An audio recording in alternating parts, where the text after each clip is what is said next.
मंगल का दिन अहम क्यों होगा? जुडिशल कमीशन के पहले इजलास में क्या बात होगी? पाकिस्तान तहरीक इंसाफ को इस इजलास से क्या उम्मीदें हैं? सीनियर सहाफ़ी अंसार अब्बासी ने अपने नए कॉलम में सब बता दिया। जंग में अपने ताज़ा कॉलम में उन्होंने मंगल को अहम दिन इसलिए करार दिया क्योंकि इस रोज़ 26वीं आईनी तरमीम के तहत बनाए गए जुडिशल कमीशन का पहला इजलास मुनक्किद होगा।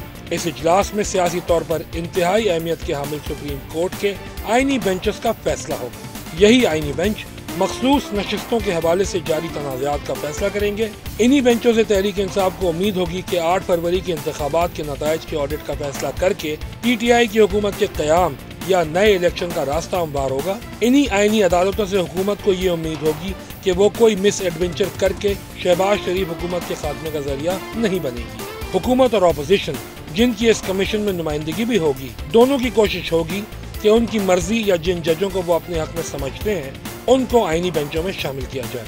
अंसार अब्बासी ने लिखा कि जुडिशल कमीशन में शामिल 4 में से 2 जजों के मुतालिक हुकूमत और अपोजिशन एक दूसरे के बरखिलाफ खड़ी नजर आती हैं।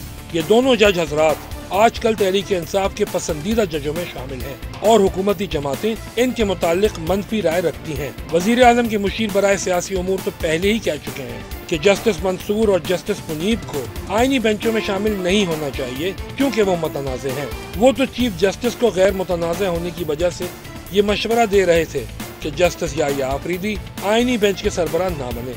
इसके बरक्स तहरीक इंसाफ की ख्वाहिश है कि तीनों सीनियर तरीन जज आईनी बेंच का हिस्सा बने। तहरीक इंसाफ तो 12 जुलाई का फैसला करने वाले 8 जजों को ही तमाम आईनी बेंचों में शामिल करने की हामी होगी। अंसार अब्बासी ने बताया कि जिस जुडिशल कमीशन का मंगल को इजलास होने जा रहा है उसमें सुप्रीम कोर्ट के 4 सीनियर तरीन जज हजरात शामिल होंगे। इसमें हुकूमत के 5 नुमाइंदे होंगे, 2 अपोजिशन के नुमाइंदे और 1 बार काउंसिल के नुमाइंदा होंगे। बदकिस्मती से सुप्रीम कोर्ट के अक्सर जजों के हवाले से ये तासुर मौजूद है कि कौन क्या फैसला कर सकता है, जिसकी वजह से सबकी नजरें जुडिशल कमीशन के मंगल के इजलास पर मरकूज हैं। अगर जज सियासी लिहाज से इस तकसीम का शिकार ना होते और जजों के नाम सुन के उनके फैसलों का अंदाजा ना होता तो फिर आईनी बेंचों के बनाए जाने के हवाले से सियासी जमातों और मीडिया की इतनी दिलचस्पी ना होती। मसला बुनियादी तौर पर जजों की अपनी साख का है। अगर सियासी और आईनी मुकदमात के कई फैसलों के बाद मौजूदा चीफ जस्टिस याहिया आफरीदी गैर मुतनाज़े और सबके लिए काबिल कबूल ही रहे तो सुप्रीम कोर्ट के अक्सर जज क्यों किसी एक सियासी जमात या किसी दूसरी सियासी जमात के जज के तौर पर देखे जा रहे हैं। अंसार अब्बासी ने सुप्रीम कोर्ट और हाई कोर्ट के जजों को मशवरा दिया कि उन्हें चाहिए कि वो चीफ जस्टिस याहिया आफरीदी की तरह कानून और आइन के मुताबिक फैसले करें। जज फैसले इंसाफ फराहम करने के लिए करें, ना कि इसलिए कि उनकी मीडिया में वाह हो या हेडलाइंस बने।